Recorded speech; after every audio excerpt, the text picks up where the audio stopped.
Sveicināti skatītāji, kārtējā digitālo humanitāro zinātņu raidierakstā. Un šodien mums ir saruna ar filoloģijas doktori Sarmu Kļaviņu, kas ir ļoti daudz interesantas lietas darījusi matemātiskās lingvistikas, kvantitīvās lingvistikas un datorlingvistikas jomā Latvijā. Sveicināti, Sarma. Labdien!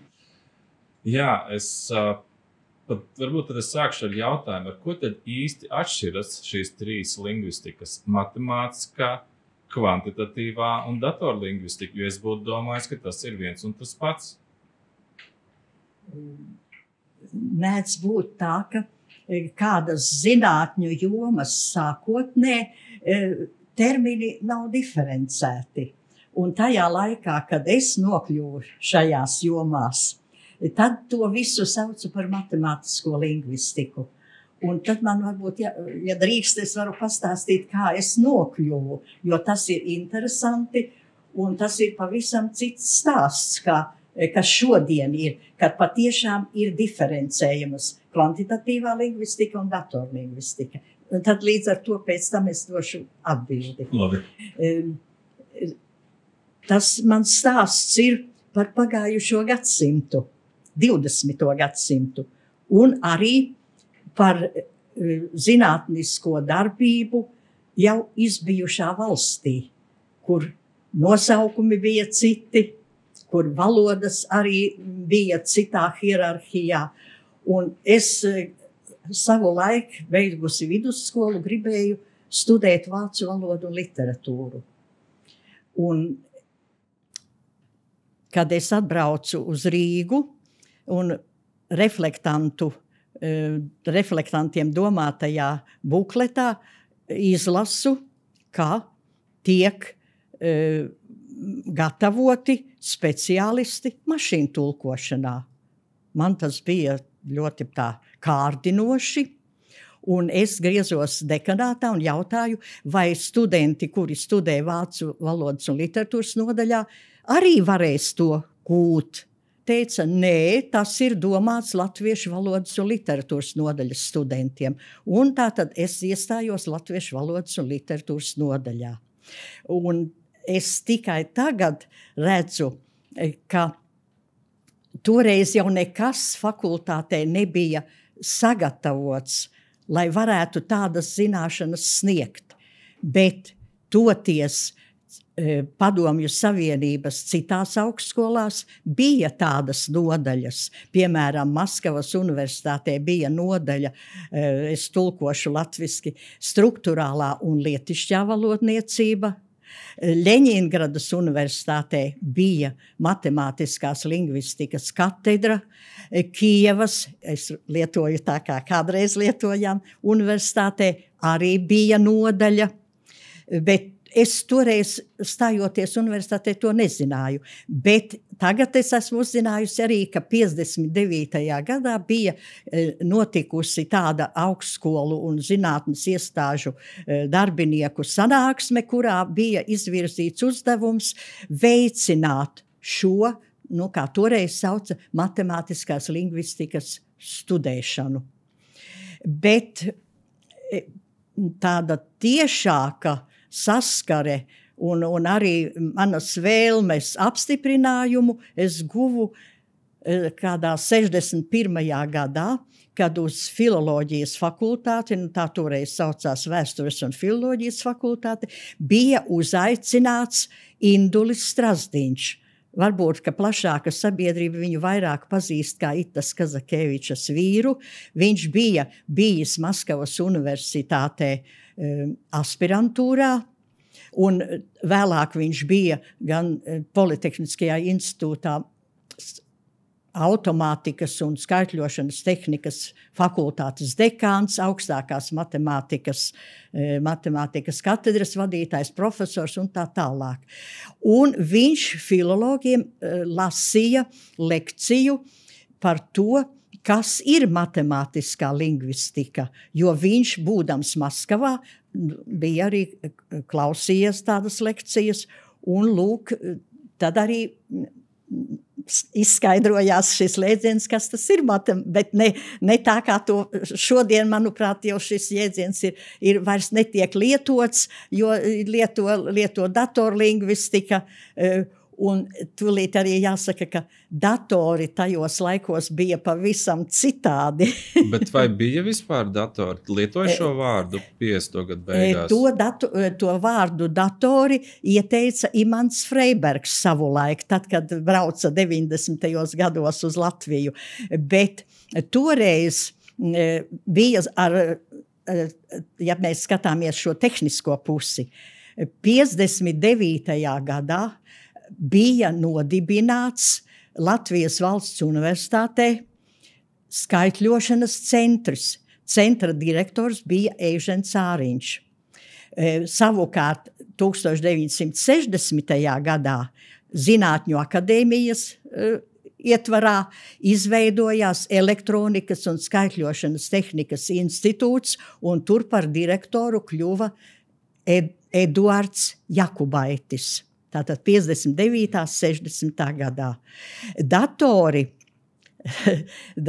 bija, kas bija, es jau savu dzīvi saistīju ar universitātes skaitļošanas centru. Datori bija, tie tika saukti ESM un BESM. Быстро действующая электронная счетная машина. Un tad bija variācijas tur 2 un tā tālāk.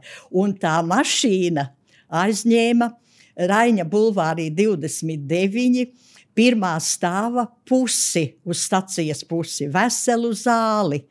Jāiet un jāskatās ir tagad, kur ir Matemātikas un informātikas institūts. Es ceru, ka viņiem ir augšā muzejs, un šo muzeju izveidoja ar Andrejs Skuja darbinieks bija. Un tā mašīna, to nevarēja saukt par datoru kā šodien, absolūti nē. Un tā darbība notika arī pavisam citādi, par ko toreiz varēja tikai sapņot. Vajadzēja sagatavot teksta ievadīšanu perfokartēs, sākotnējais bija perfokartes, izsita caurumiņus, atbilstoši burtiem, perfolentes tālāk bija. Tā ir vēsture, un tas bija arī pavisam cits darbs. Par to nav grūti iedomāties, teiksim, lai iegūtu darbu šajā datoru klasē, kur vidū zāles, tā bija zāle, nevis klase, kur vidū bija vadības pults, tur jau bija jāpierakstās rindā, lai varētu iegūt to, un parasti tādiem pētniekiem no malas, jo naktī tikai to iedeva. Es aizrunājos par to seno vēsturi. Jā, es gribēju tieši pajautāt, tad es saprotu, ka to laiku, lai arī jūs mācījāties to matemātisko lingvistiku, tad bijāt tomēr izglītota arī matemātikā, ne tikai, kā saka, humanitārs cilvēks, tomēr ar to skaitļošanas mašīnu, lai strādātu, tur bija nepieciešams kaut kāds speciālists, kurš palīdzēja. Palīgi bija vajadzīgi visās pakāpēs, piemēram, perforēšanā, lai varētu tekstus ievadīt, bija cilvēks, kuram es devu to. Programmēšanā bija vajadzīgs cilvēks. Man ar pateicību šeit ir jāpiemina, piemēram, programmēšanā man palīdzēja Juris Kriķis seniors, jo, lai aprēķinus izdarītu, bet par tādu lielu teksta masīvu ievadi vispār vēl arī nevarēja būt runa, jo, piemēram, kad es rakstīju savu, jāsaka, drīzāk ir par disertāciju, tad es veidoju kartotēku, jo dators jau vēl tekstu nelasīja. Kā izpaudās tā kartotēka? Tad man jāpasaka, par ko es rakstīju disertāciju, bet tas ir jau atkal ļoti tālu. Bet jāteic, ka studiju laikā mēs bijām 3 entuziastes, kuras arī tāpat kā es, vēlējās ar šo jomu nodarboties, bet toreiz tā joma jau tika galvenokārt reducēta tā interese uz mašīnu tulkošanu. Un mēs 3 arī tad vēlējāmies savus, negluži pirmos, jo fakultātē jau bija, es jau studēju latviešu valodu un literatūru, un neviens man nemācīja ne matemātiku, ne arī programmēšanu, neko. Bet toreiz mums bija stingri noteikts, ka pirmais, latviešu valoda un literatūra, pirmais kursa darbs bija jāraksta valodā, otrais jāraksta literatūras zinātnē, un tad, kad mums pienāca šis izvēles kursa darba laiks, mēs griezāmies pie toreizējā zinātņu prorektora Artūra Ozola, bijušā folklorista, vēlāk valodnieka un katedras vadītāja, un viņš bija vēlāk arī zinātņu prorektors, un mēs izteicām vēlmi, ka lūk, mēs gribam nodarboties ar šādu tematiku. Toreiz mašīnu tulkošana tā bija. Un jāteic, ka tūlīt jāpaskaidro, ka mašīnu tulkošanas eksperimenti bija jau notikuši 54. gadā Amerikas Savienotajās valstīs, gada sākumā, 55. gada beigās Maskavā, un 60. gadā notika Latvijā šajā elektronikas un skaitļošanas tehnikas institūtā, un tajā eksperimentā Latvijā bija piedalījušies, nosaukšu uzvārdus, Gorobets, Jurik, Jakubaite, un no latviešiem tur bija Gobzemis, matemātiķis. Un tur bija mēģināts, teiksim, vienu teikumu no latviešu valodas tulkot krievu valodā, lai mašīna toreiz bija mašīna, lai mašīna to tulko. Un šī iemesla dēļ, ka tāds eksperiments bija bijis, prorektors mums ieteica par kursa darbu vadītāju lūgt docentu Vladimiru Juriku, kurš strādāja krievu valodas katedrā. Un viņš arī varētu tad dot mums atbilstošu uzdevumu kursa darbu rakstīšanai. Var pajautāt, Jā. Man ārkārtīgi interesē, tas ir interesanti, tas, ka jūs stāstat par mašīnu tulkošanu 50. 60. gadu mija, un tad, tie, kas seko līdzi mašīnu tulkošanas vēsturē, tad bija ilgu laiku, tāds atslābums, kas notika, bet tagad tas ir ļoti populārs vārds, mašīnu tulkošana. Es teiktu, ka mūsdienās jau varbūt lielie valodu modeļi jau ir pārņēmuši, un pirms gadiem 5, 10, 15 mašīnu tulkošana bija milzīga lieta. Un es gribēju jautāt, bet toreiz, kad jūs to sākāt, un jūs arī minējāt, ka tas bija tas, kas jūs interesēja tajā studijā. Kas bija tas, kā tas notika toreiz? Kas bija tas, kādā veidā tas saistīja jūsu fantāziju? Kas tur notika? Redzat, toreiz bija mašīnu tulkošanā var šķirami tādi 2 posmi. Binārā, tas ir no vienas valodas otrā. Un tulkošana ar starpnieku valodu. Jo redzat, kad binārā tulkošana ir, principā mašīna jau modelē cilvēka darbību. Un kad binārā tulkošanā tātad izējas valodu cilvēks analizē, skatās, ko tie vārdi nozīmē, leksiskā analīze, leksiska semantiska analīze, tālāk morfoloģiska analīze, kas par locījumu, visas gramatiskās pazīmes, kas tās ir. Un cilvēks to analizē.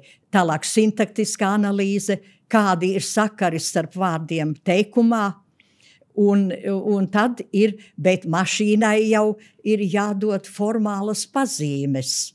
Kā lai atšķir, piemēram, ka šeit ir nominatīvs, vienskaitlis sieviešu dzimta vārdam.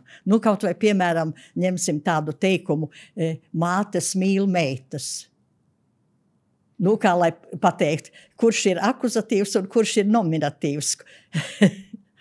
Lūk, un šajā vispār mašīnu tulkošanas tajā pirmajā periodā tā homonīmija bija tā lielākā problēma, lai atšķirtu, kā atšķirt homonīmus. Bet tūdaļ es pabeigšu tālāk par to, un tad uz šo iegūto analīzi var veidoties izejas valodas sintēze atbilstoši. Tad var meklēt tajā izejas valodā tās formas un arī atbilstošos vārdus, kurā tad tas tulkojums lai būtu. Un tas nozīmē, ka katram binārās tulkošanas pārim ir vajadzīgs savs algoritms. Tas ir priekšrakstu kopums tam darbībām, tam procesam. Jā, es klausos. Tas nozīmēja, par to jau rakstīja mašīnu tulkošanas tēvs, ir tāds Norberts Vīners, viņam ir Grammar Translation. Viņam bija tā ideja, kāpēc tad, piemēram, vajag sakliekties no viena torņa uz otru torni, bet vajag nokāpt uz zemes no šiem torņiem un tur vienoties par to izteiksmi. Tātad vajadzīga ir starpniekvaloda, šī zeme, uz kuras, jo tad būs vajadzīgi katrai valodai tikai 2 algoritmi. Viens analīzes algoritms, otrs sintēzes algoritms, un nebūs jāpakļaujas, kādā pārī, piemēram, latviešu valoda nonāk. Jo, ja mēs tulkojam no latviešu uz krievu, mums vajag, tad no latviešu uz angļu vajag savu, katram pārim vajag savu algoritmu. Un, lūk, tā varbūt sekojot tā Vīnera idejai, Ļeņingradā arī jau 60. gadā bija Ļeņingradas universitātē nodibināta eksperimentālā mašīnu tulkošanas laboratorija. Saīsināti no krievu valodas to sauca ELAMP. Un jau 60. gadā, tad, kad es sāku studijas, es to nezināju, kad ir tāda lieta. Un, lūk, Viņi nodarbojās ar šo algoritmu radīšanu, lietojot tulkošanā starpnieku valodu. Tā ir vesela problēma, kas ir starpnieku valoda, kā to starpnieku valodu konstruēt, bet tur Ļeņingradā konstruēja to starpnieku valodu, pamatojoties uz Eiropas valodu gramatiskajām sistēmām, gramatiskajām kategorijām un kaut ko mēģinot radīt tādu, kas ir atrodams vienā vai otrā valodā. Bet tā bija smaga lieta. Bet, lai mēs varbūt neaizrautos tā kā es savu laiku esmu aizrausies ar mašīnu tulkošanu, ir jāteic tā, ka drīz jau pienāca tāds moments, ka tā spožās nākotne mašīnu tulkošanai jau attālinājās, jo izrādījās, ka valodniecība nav sagatavota. Valodas nav sagatavotas tādam formālam aprakstam, ka var aprakstīt ar gramatikas simboliem. Un to pirmais, kas pasludināja, ka ir mašīnu tulkošanas krīze, tas arī jau bija 60. gados, ir ebreju izcelsmes, viņš gan ir filozofs, gan arī lingvists, matemātiķis, arī Bar Hillel. Un viņš publicēja tādu rakstu ar nosaukumu Mašīnu tulkošanas krīze, un, protams, tas atbalsojās visā pasaulē. Un līdz ar to arī tas finansējums, kas bija iegūts tām eksperimentālajām laboratorijām, un nereti to deva, es nezinu kā citur, bet Padomju Savienībā un Ļeņingradas laboratorijai bija tā, ka šos pētījumus finansēja militārais resurs. Un tad, kad izrādījās, ka tā lieta tik vienkārši neies uz priekšu, tad arī tas finansējums beidzās. Un arī, teiksim, tā Ļeņingradas laboratorija arī 64. gadā tika likvidēta. Pienāca laiks arī diplomdarbam, un tad diplomdarbu es braucu strādāt uz šo Ļeņingradas laboratoriju. Un diplomdarba vadītājs man bija Nikolais Mets, kurš bija beidzis Latvijas Universitātē Krievu valodas un literatūras nodaļu, un viņš bija tur aspirants. Un viņa vadībā es izstrādāju savu diplomdarbu, un tas diplomdarbs bija latviešu, es teikšu ar latviskiem vārdiem, ne ar internacionālismu, latviešu lietvārdu, darbības vārdu un īpašības vārdu algoritms neatkarīgajā analīzē. Kā lai to gramatisko informāciju var pierakstīt tajos simbolos, kas bija vajadzīgi starpniekvalodai, jo tajā momentā vēl tā laboratorija pastāvēja un vēl mēģināja vēl to starpnieku valodu veidot. Nu, un tad es aizstāvēju diplomdarbu, un arī mani atstāja aspirantūrā. Un laboratorijas vadītājs Ļeņingradā bija Nikolais Andrejevs. Un man diplomdarba recenzente bija Tamāra Jakubaite, Elektronikas institūta direktora dzīvesbiedre, osetīniete pēc izcelsmes, un viņa arī strādāja universitātē Krievu valodas katedrā, bet viņas vīrs bija institūta direktors un arī Zinātņu akadēmijas viceprezidents. Viņa veidoja matemātiskās lingvistikas laboratoriju Zinātņu akadēmijā, jo viņa no universitātes bija aizgājusi, un viņa Zinātņu akadēmijā veidoja šo matemātiskās lingvistikas laboratoriju. Un viņa aicināja arī mani pēc beigšanas tur iet strādāt, bet tā kā es biju to diplomdarbu Ļeņingradā strādājusi un pie Andrejeva arī braucu, tad viņa arī teica, labi, ja jūs esat aspirantūrā ieskaitīta, tad griezieties pie Andrejeva un turpiniet. Es aizbraucu augustā, pēc studijas beigusi, aizbraucu uz Ļeņingradu. Protams, tas mans arī Nikolais Mets tur vēl ir Ļeņingradā vēl aspirantūrā, un visi man saka, es tā sadzīviski teikšu, tu būsi traka, ja tu iesi tur uz šo laboratoriju un lūgsi par vadītāju būt Andrejevu, jo laboratorija ir jau izputējusi. Un tagad viņi saka, ieteic man pie kuriem profesoriem, kas tādā jomā strādā, pie kuriem griezties.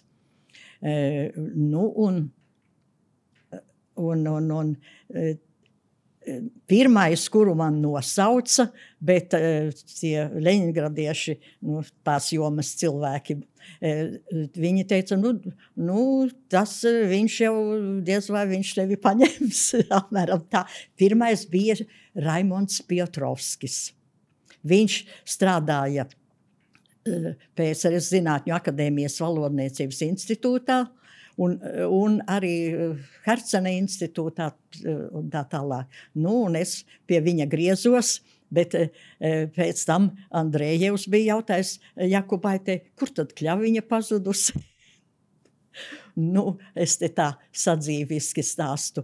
Un tad es tikos ar Piotrovski, un Piotrovskis mani ievirzīja nevis vairs mašīnu tulkošanas jomā, bet gan, varētu teikt, lingvistiskās statistikas, kas ir tātad viena no matemātiskās lingvistikas nozarēm, tajā virzienā.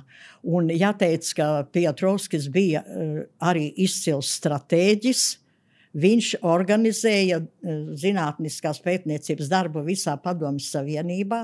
Viņa vadībā izveidojās tāds, var teikt, neformāls kolektīvs Statistika Reči, runas statistika. No visas Padomju Savienības veica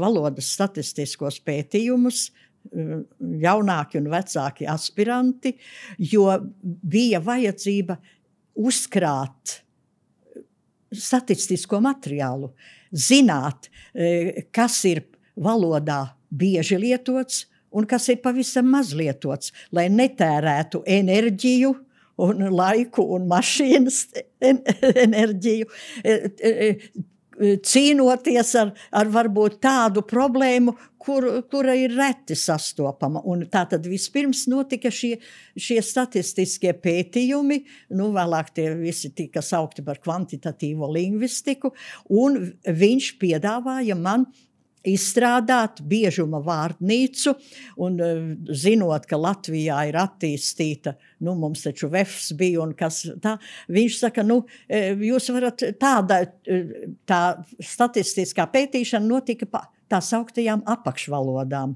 podjaziki tā saucās, noteiktas tematikas tekstu kopums. Man būtu tātad pirmais, ko viņš veikli, viņam bija ideja, lūk, lai es ņemu tekstus, kas ir rakstīti latviešu valodā par elektroniku, radioelektroniku un tam līdzīgām lietām. Diemžēl man bija jāatzīst, ka tie visi ir tikai tulkojumi. Tā nav oriģināla latviešu valoda. Un tad mēs vienojāmies, ka es taisīšu biežuma vārdnīcu par latviešu publicistiku. Avīzes jau latviešu valodā iznāca. Un tā arī tika apstiprināts mans disertācijas temats Častotnī slavar latišskai publicistiki. Profesors bija tik labvēlīgs man un laida mani atļāva man dzīvot Rīgā un taisīt kartotēku. Jūs jautājums bija, es aizvirzījot, taisīt kartotēku. Jo, redz, vēl jau nebija nekādi skeneri, kur es pielieku izraudzītos tekstus no avīzēm, žurnāliem un palieku un dators tos ieraksta. Man vajadzēja pašai sakomplektēt, jau pārslēdzam, laikam, pārsniedzam to laiku.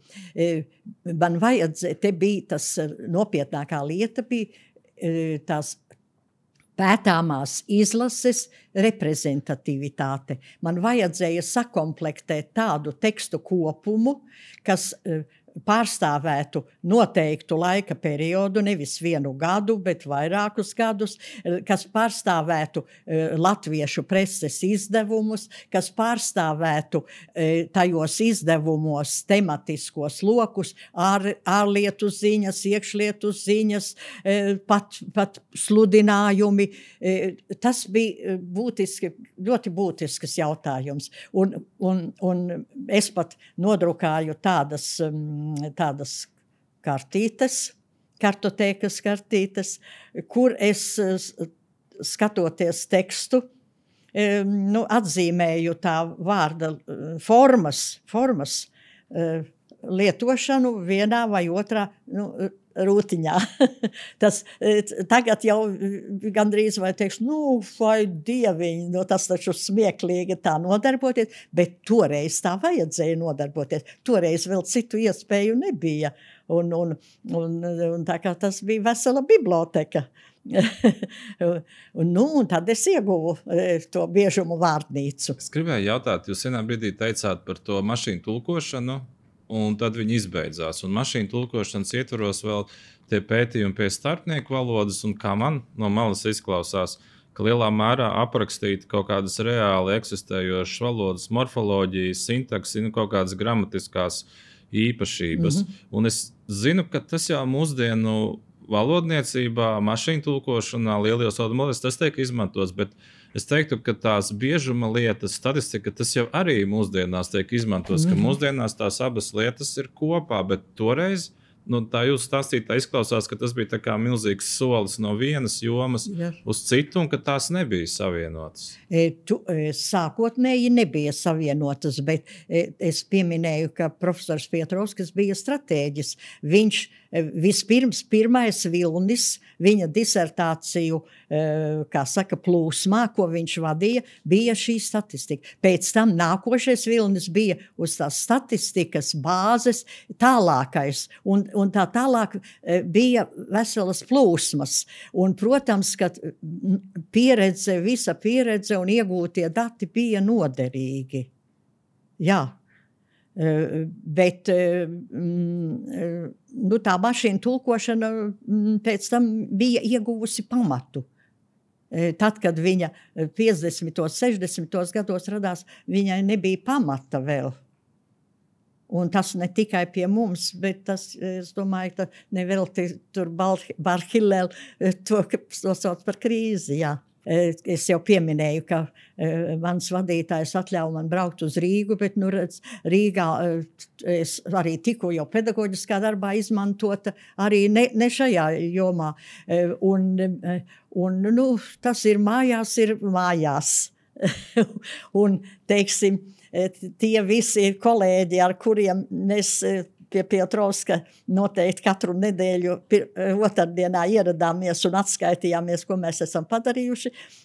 Es atbraukusi uz Rīgu no tā manierēm izkritu.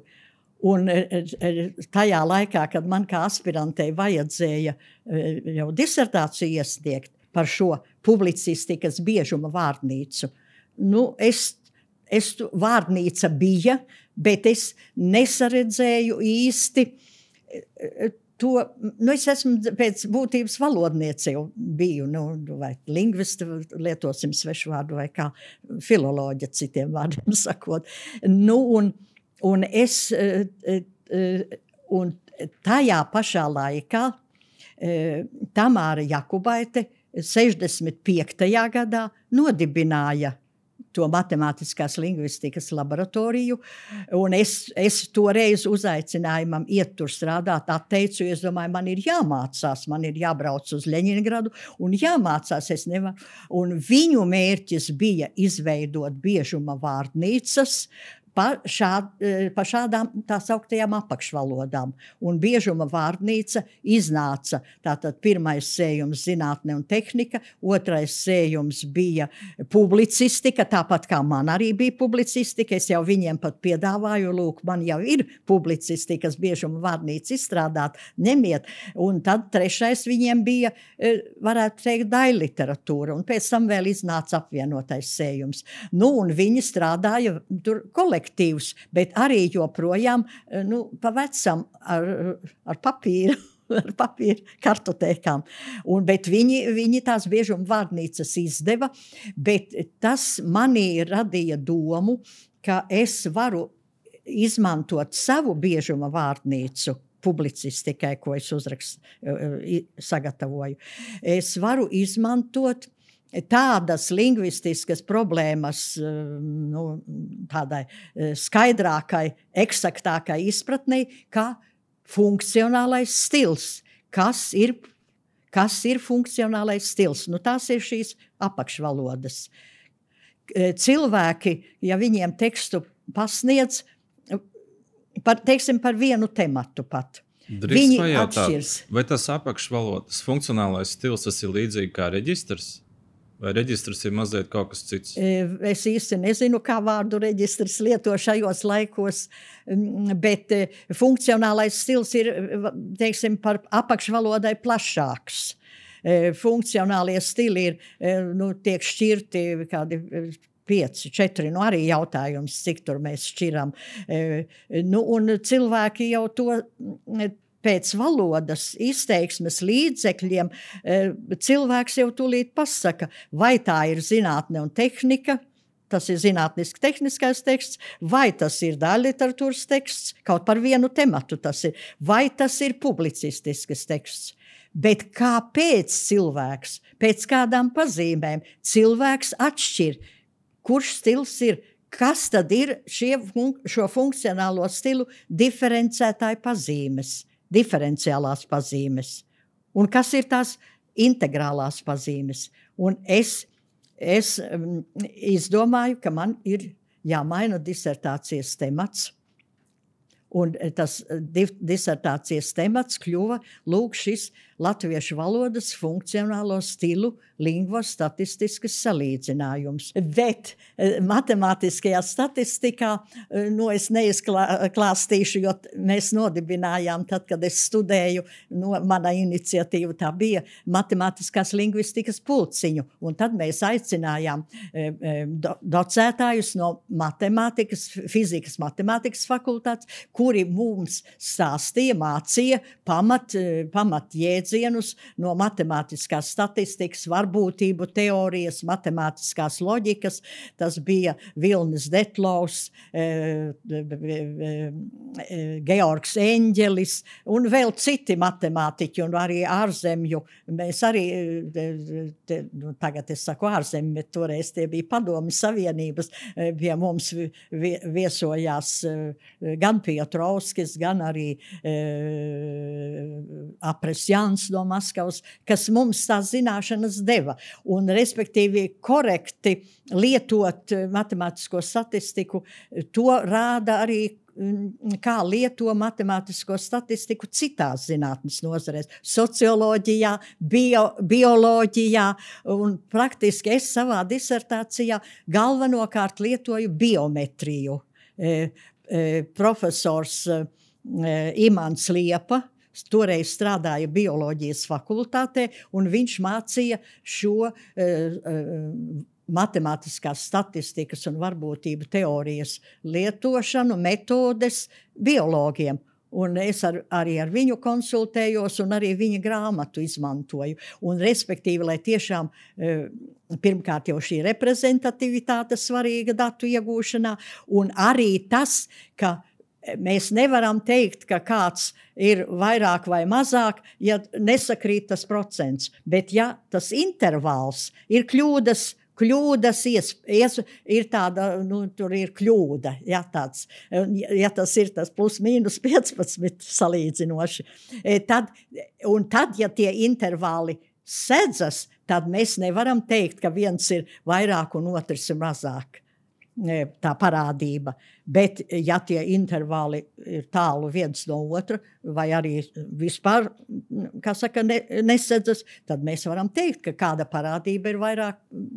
Jā. Es drīkstu iejaukties, jo es klausos, man tas liekas tik aizraujoši to visu dzirdēt, un tagad man gribētos vēl iejaukties jautājumu, bet jūs tagad tik plūstoši to stāstat, bet es noteikti gribēju pajautāt, jo mēs jau tojamies sarunas beigām. Tagad, es nezinu, cik jūs sekojat līdzi tām jaunākām mašīnu tulkošanas, lielo valodas modeļu paradigmām, bet kaut vai tādā preses līmenī, jo jūs palasat. Vai jums ir kaut kādas interesantas atziņas, ka jūs tagad redzat, ka tas, ko mūsdienās dara, tas bija tas, ko mēs īstenībā 70. sapņojāt vai nedarījām, jo tas mums šķita neperspektīvi vai kaut kāda tāda interesanta paralēlismi? Nē, es varu tikai apskaust tos pētniekus, kuri tagad strādā. Kaut arī viņi nestrādā tieši teiksim, kvantitatīvajā lingvistikā, bet viņiem ir korpusi. Viņiem nav kartoteks jātaisa. Un korpus dod iespēju visu šo leksiku, morfoloģiju, sintaksi tur iegūt vajadzīgos datus. Bet teiksim, ko es gribētu, lai ja kāds tāds, kurš varbūt strādā tā individuālā pētniecībā kā studenti, lai viņi izmantotu šo, ko krieviski sauca doveriteļnie intervali, ticamības intervali, lai viņi neaprobežotos un lai viņu izlases būtu reprezentatīvas, lai tās nebūtu tādas, no kurām nevar vispārināt rezultātu, jo katrs pētnieks jau grib vispārināt to, ka lūk, tur, teiksim, Blaumanim ir tā, un valodas lietojums, un teiksim, viņa laika biedram ir kāds citāds. Jo šai statistikai jau ir arī ļoti plašs lietojums visādā ziņā, arī autoru stilu. Bet to es neredzu tagad jau vairāk. Tad es pareizi saklaustu, jūs gribētu, ka tomēr tie humanitārie pētnieki un studenti, ka viņi tomēr zinātu un izmantot arī šīs te statistikas un kvantitatīvās metodas, argumentējot kaut ko par valodu. Jā, tas būtu vajadzīgs, un tagad jau būtu ļoti interesanti, varētu salīdzināt, toreiz jau salīdzinājums notika sinhroniskajā plāksnē, viena laika, teiksim, mana biežuma vārnīca un tā Jakubaitas laboratorijas biežuma vārnīca, tās bija viena laika valoda aptverta, bet tagad jau varētu salīdzināt, kā ir mainījusies valoda. Tur fantastiski parādītos rezultāti. Ja reprezentatīva izlase, tad mēs arī varētu secināt, ko mēs, teiksim, latviešu valodā esam zaudējuši un kas ir pavisam ienācis jauns un kas arī ir varbūt pat nozīmes. Tagad jau manas audzēknes sākotnējās, kas strādā pie tagad ne spektors vada, bet jau cits vadītājs ir, viņas jau var izmantot to arī tādā diahroniskā, redzēt, kāda bija tā padomlaiku valoda.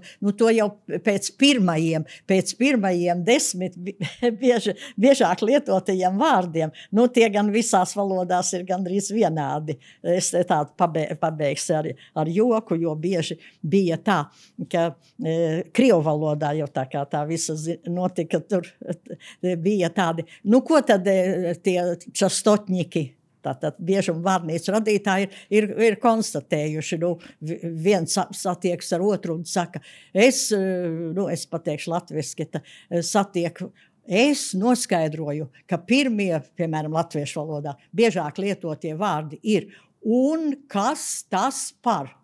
Un tas otrs pretī saka, un kas par to?